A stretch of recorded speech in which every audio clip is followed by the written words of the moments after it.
সময়টা ছিল দুপুরবেলা। রোদের আলোতে মক্কা নগরী ঝিকিমিকি করছিল। এমন সময় রাসূলুল্লাহ সাল্লাল্লাহু আলাইহি ওয়াসাল্লাম কাবা শরীফের সামনে কায়াম করে নামাজরত ছিলেন। কোলাহলে নয়, নীরবভাবে তিনি রবের দিকে মনোযোগ দিলেন। অথচ দূরে দু একটা ছায়া তাদের কাণ্ডকারখানি শুরু করেছিল।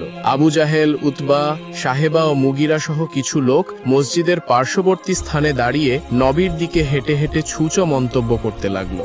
আবু জাহেল তাদের উদ্দেশ্যে কটাক্ষ করে বলল, চলো মোহাম্মদকে একটু লজ্জা দিই, দেখি সে কেমন প্রতিক্রিয়া দেখায়। তারপর তারা এমন এক কৌশল নিল, একটি ঘোড়ার মতোই বিকল পচা গন্ধযুক্ত উটের নাড়ি ভুড়ি কাঁধে নিয়ে সামনে এলো।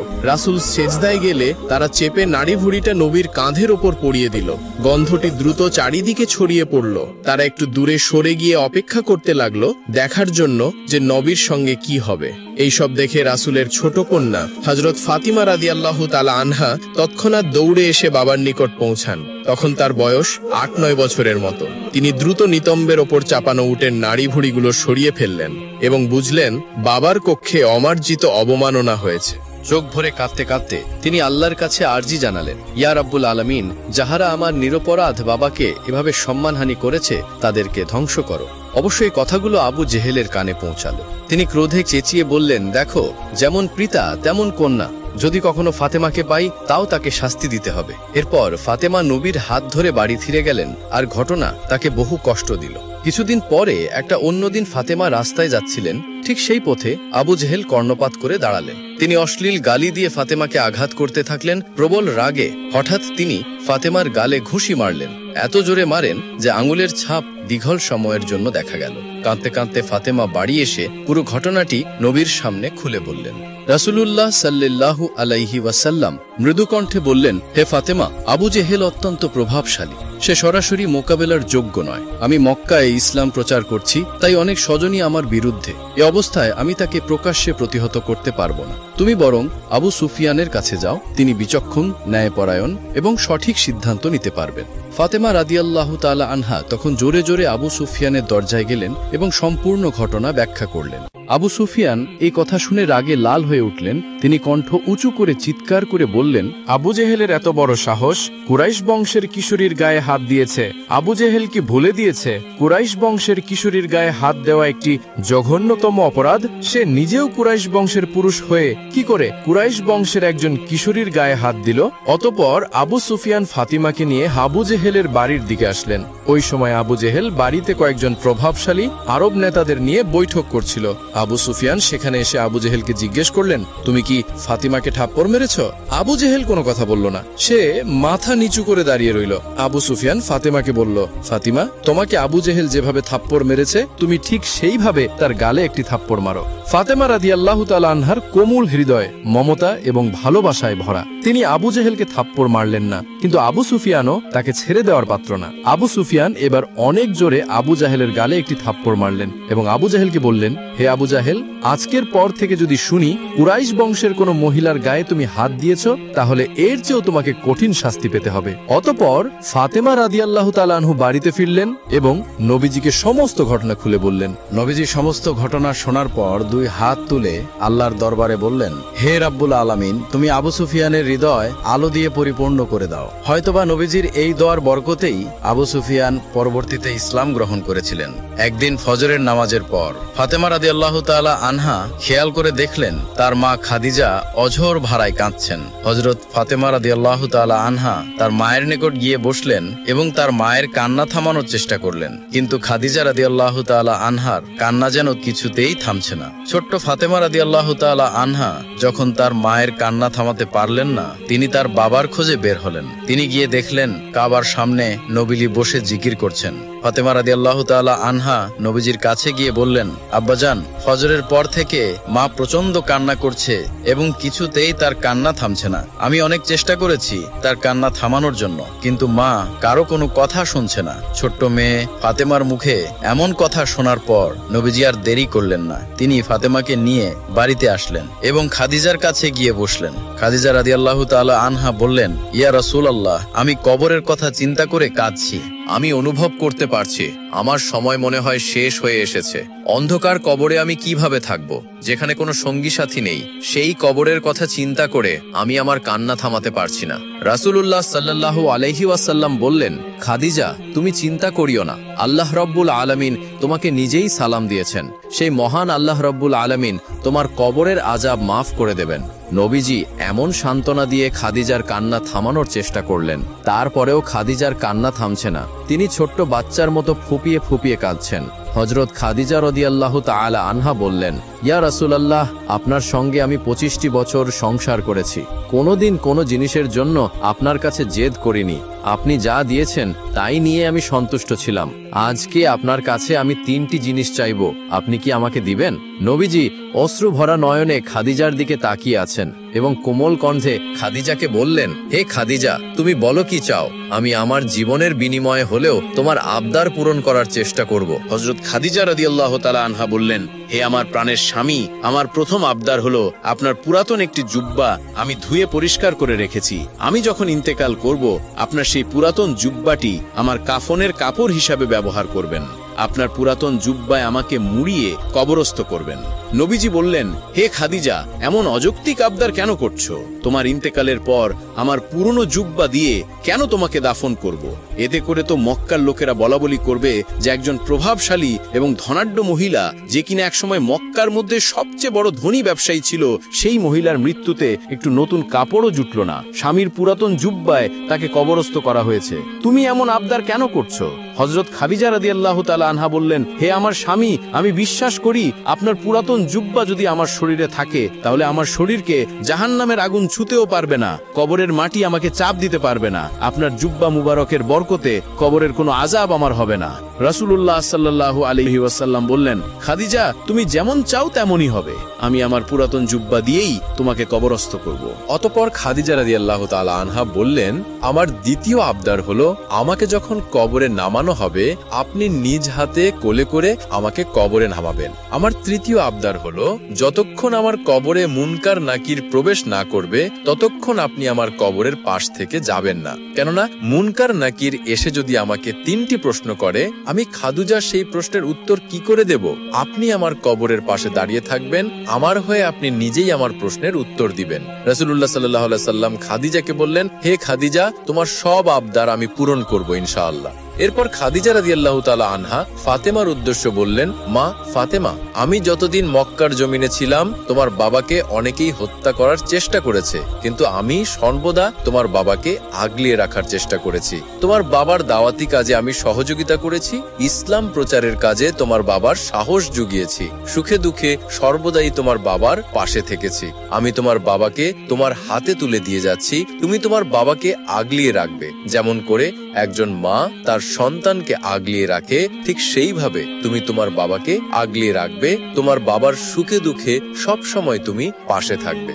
অতঃপর খাদিজা রাদিয়াল্লাহু তাআলা আনহা ইন্তেকাল করলেন। খাদিজার ইচ্ছা মতো নবীজি তার পুরনো জুব্বা মুবারক দিয়ে খাদিজাকে মুড়িয়ে দিলেন এবং নিজেই খাদিজার জানাজা পড়িয়ে খাদিজাকে নিজ হাতে কবরে নামালেন। খাদিজা রাদিয়াল্লাহু তাআলা আনহা কবরস্থ হওয়ার পর সকলেই সেখান থেকে চলে গেল, কিন্তু রাসূলুল্লাহ সাল্লাল্লাহু আলাইহি ওয়াসাল্লাম সেখানে দাঁড়িয়ে রইলেন। হযরত আবু বকর রাদিয়াল্লাহু তাআলা আনহু বললেন, ইয়া রাসূলুল্লাহ, সকলেই তো চলে গিয়েছে, আপনিও বাড়ি চলুন। নবীজি বললেন, আবু বকর, আমি বাড়ি যাব না, যতক্ষণ মুনকার নাকির এই কবরে না আসবে ততক্ষণ আমি বাড়ি যাব না। কেননা আমি আমার খাদিজাকে কথা দিয়েছি, তার কবরের 3টি প্রশ্নের উত্তর আমি দিয়ে যাব।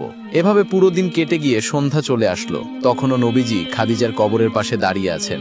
এমন সময় ফেরেশতা জিবরাইল আলাইহিস সালাম এসে নবীজিকে বললেন, ইয়া রাসূলুল্লাহ, আল্লাহ রাব্বুল আলামিন আপনাকে আদেশ দিয়েছেন এখান থেকে চলে যাওয়ার জন্য, কেননা আল্লাহ রাব্বুল আলামিন নিজেই খাদিজার কবরের 3টি প্রশ্নের উত্তর দিয়েছে। আপনি কোনো চিন্তা করবেন না, খাদিজার কবর এখন জান্নাতের বাগানে পরিণত হয়েছে। একদিন এক নিঃস্ব লোক রাসূল সাল্লাল্লাহু আলাইহি ওয়াসাল্লামের নিকট এসে কিছু সাহায্য চাইল। তখন রাসূলের নিকট কিছুই ছিল না তাকে দেয়ার মতো, তাই তিনি লোকটিকে হযরত উসমানের নিকট পাঠিয়ে দিলেন। দরিদ্র ব্যক্তিটি হযরত উসমানের গৃহে উপস্থিত হয়ে দেখলেন যে একদল পিঁপড়ে বেশ কিছু শস্য একটি স্তূপ থেকে গর্তে নিয়ে যাচ্ছে, আর হযরত উসমান রাদিয়াল্লাহু আনহু শস্যগুলো একত্রিত করে কিছু শস্য পিঁপড়ের গর্তের কাছে ছড়িয়ে বাকিগুলি সেগুলি আবার স্তূপে রেখে দিয়েছিলেন। এই দৃশ্য দেখে লোকটি ধারণা করল যে হযরত উসমান বড়ই কৃপণ। সে মনে মনে ভাবতে লাগলো, আমি দরিদ্র হওয়া সত্ত্বেও কোনোদিন পিঁপড়ের মুখ থেকে এইভাবে শস্য কেড়ে নিইনি। তাই কিছুই না চেয়ে সেই দরিদ্র লোকটি চলে গেল। পরের দিন লোকটি আবার হযরত মুহাম্মদ সাল্লাল্লাহু আলাইহি ওয়াসাল্লামের নিকট উপস্থিত হলো এবং কিছু চাইল। সে রাসূলকে জানালো যে কৃপণ উসমান রাদিয়াল্লাহু আনহুর নিকট কিছুই আশা করা যায় না, তাই সে কিছুই চায়নি। রাসূল সাল্লাল্লাহু আলাইহি ওয়াসাল্লাম তাকে আবারও হযরত উসমানের নিকট পাঠিয়ে দিলেন। সে অনিচ্ছা সত্ত্বেও গেল এবং দেখতে পেল যে হযরত উসমান রাদিয়াল্লাহু আনহু তার চাকরকে বাতির ষোলোতে উঁচু করে দেওয়ার দায়ে বকাঝকা করছেন, কারণ তাতে অধিক তেল খরচ হয়। দরিদ্র লোকটি মনে মনে ভাবল যে তার বাড়িতে আলো আরো উজ্জ্বল হয়ে চলে এবং সে কখনো এরূপ তেলের হিসাব করে না। হযরত উসমানের কৃপণতা সম্বন্ধে তার ধারণা আরো জোরদার হলো। তাই কিছুই না চেয়ে সে আবার রাসূল সাল্লাল্লাহু আলাইহি ওয়াসাল্লাম এর নিকট ফিরে গেল। হযরত উসমানের বিরুদ্ধে কৃপণতার অভিযোগ শুনে রাসূল সাল্লাল্লাহু আলাইহি ওয়াসাল্লাম মৃদু হাসলেন এবং লোকটিকে আবারও বললেন হযরত উসমানের কাছে ফিরে যেতে এবং কিছু চাইতে। তৃতীয়বার লোকটি হযরত উসমানের নিকট এসে দেখল যে হযরত উসমানের বাড়িতে তুলা শুকাতে দেওয়া হয়েছে এবং একটি জাল দিয়ে সেগুলি ঢেকে রাখা হয়েছে। জালের নিচ হতে কিছু তুলা উড়ে উড়ে যাচ্ছিল আর হযরত উসমান রাদিয়াল্লাহু আনহু সেগুলোকে ধরে আবার জালের নিচে রাখছেন। লোকটির মন অত্যন্ত বিরূপ হয়ে উঠল। ভাবল, এমন কৃপণও কি কিছু দান করতে পারে? তবু যেহেতু রাসূল সাল্লাল্লাহু আলাইহি ওয়াসাল্লাম তাকে 3 বার উসমান রাদিয়াল্লাহু আনহুর কাছে পাঠিয়েছেন, তাই সে গিয়ে কিছু চাইল। হযরত উসমান রাদিয়াল্লাহু আনহু ভাবলেন, লোকটিকে কি দেওয়া যায় যে লোককে রাসূল সাল্লাল্লাহু আলাইহি ওয়াসাল্লাম তার নিকট সাহায্যের জন্য পাঠিয়েছেন। তখন উসমান রাদিয়াল্লাহু আনহু দেখতে পেলেন বেশ কিছু দূরে একটি সূক্ষ্ম রেখা। রেখাটিকে একটি উটের কাফেলা বলেই মনে হলো। কিছুক্ষণ পর হযরত উসমান রাদিয়াল্লাহু আনহু বুঝতে পারলেন যে কাফেলা বাণিজ্যের উদ্দেশ্যে সিরিয়ায় গিয়েছিল, সেটি ফিরে আসছে। হযরত উসমান কাকে লিখে দিলেন যে ওই কাফেলার সবচেয়ে ভালো উটটি এবং যার ওপর সবচেয়ে বেশি দ্রব্য সম্ভার আছে সেটি সে নিতে পারে। লোকটি প্রথমে মনে করল যে হযরত উসমান রাদিয়াল্লাহু আনহু তামাশা করছেন। কিছুক্ষণ কথাবার্তার পরও লোকটি তার দান সম্পর্কে নিঃসন্দেহ হতে পারল না। সন্দিগ্ধ চিত্তে সে গেল কাফেলার নিকট। সবচেয়ে ভালো এবং প্রথম উটটি তার পছন্দ হলো, সেটি সে নিতে চাইল এবং কাফেলার পরিচালক অনুমতি দিল তা নেওয়ার জন্য। কিন্তু মরুভূমিতে চলাকালে প্রথম উটটিকে কাফেলা হতে সরিয়ে নেওয়া সহজ নয়। সবগুলি উটই প্রথমটিকে অনুসরণ করল। কাফেলার পরিচালক তখন লোকটিকে বলল যে আস্তানায় ফিরে যাওয়ার পর উটটি দেওয়া হবে। হযরত উসমানের নিকট খবর দেওয়া হলো যে একটি উটকে কাফেলা হতে সরিয়ে নেওয়া সম্ভব হয়নি, তাই তখন তার নির্দেশ পালন করা হয়নি। খবর শুনে হযরত উসমান রাদিয়াল্লাহু আনহু বললেন, হয়তো আল্লাহর ইচ্ছা এই যে কাফেলার সবগুলি উটই লোকটি পাবে। তারপর তিনি কাফেলার পরিচালককে নির্দেশ দিলেন যে সবগুলি উটই যেন লোকটিকে দেওয়া হয়। লোকটি তো বিস্ময়ে অবাক, অত বড় কৃপণের কিভাবে এত বড় দান করা সম্ভব হলো। হতবাক হয়ে সে তার পূর্ববর্তী 3 অভিজ্ঞতা জানালো এবং 2 প্রকারের ব্যবহারের তাৎপর্য কি তা জানতে চাইল। হযরত উসমান রাদিয়াল্লাহু আনহু জবাব দিলেন যে তার সারমর্ম এই যে আল্লাহ হলেন বিশ্বের সমস্ত সম্পদের মালিক, মানুষ হলো তত্ত্বাবধায়ক বা পাহারাদার। সে শুধু আল্লাহর ইচ্ছা অনুসারে সম্পদ নিজের জন্য এবং সমাজে অপরাপর ব্যক্তির কল্যাণের জন্য ব্যয় করতে পারবে। মানুষের কাজ হলো আল্লাহর সম্পদ নিজের মর্জি মতো রক্ষণাবেক্ষণ করা। যদি কোনো ব্যক্তির তত্ত্বাবধানকালে কোনো সম্পদের এক কণামাত্র বিনষ্ট হয়, তবে তার জন্য আল্লাহর কাছে জবাবদিহি করতে হবে। সম্পদের অধিকার শুধু বিশেষ সুবিধা নয়, বরং একটি বিরাট দায়িত্ব। সুবহানাল্লাহ, আল্লাহু আকবার। একদা মহানবী হযরত মুহাম্মদ সাল্লাল্লাহু আলাইহি ওয়াসাল্লাম একজন সাহাবী প্রয়োজন মেটানোর জন্য এক ইহুদির কাছ থেকে ঋণ নেন। ঋণ গ্রহণের সময় কথা ছিল সঠিক সময়ের মধ্যে ঋণ ফেরত দিতে হবে। তাই নবীজি সাল্লাল্লাহু আলাইহি ওয়াসাল্লাম সেই ইহুদিকে একটি তারিখের কথা বললেন, যে তারিখে তিনি ঋণ ফেরত দেবেন। এই ঘটনার কিছুদিন পর একদিন নবীজি সাল্লাল্লাহু আলাইহি ওয়াসাল্লাম সাহাবীদেরকে নিয়ে একটি জানাজা থেকে ফিরছিলেন। তখন তার সাথে ছিলেন হযরত আবু বকর এবং ওমর রাদিয়াল্লাহু তাআলা আনহু এর মতো মহান সাহাবী। ঠিক সেই সময় ওই ইহুদি লোকটি নবীজি সাল্লাল্লাহু আলাইহি ওয়াসাল্লামের গলার চাদর ধরে রাগত স্বরে এবং অভদ্র ভাষায় বলল যে, ও মুহাম্মদ, আমার কাছ থেকে যে ঋণ নিয়েছিলে সেই অর্থ কোথায়? আমি তো তোমার পরিবারকে চিনি।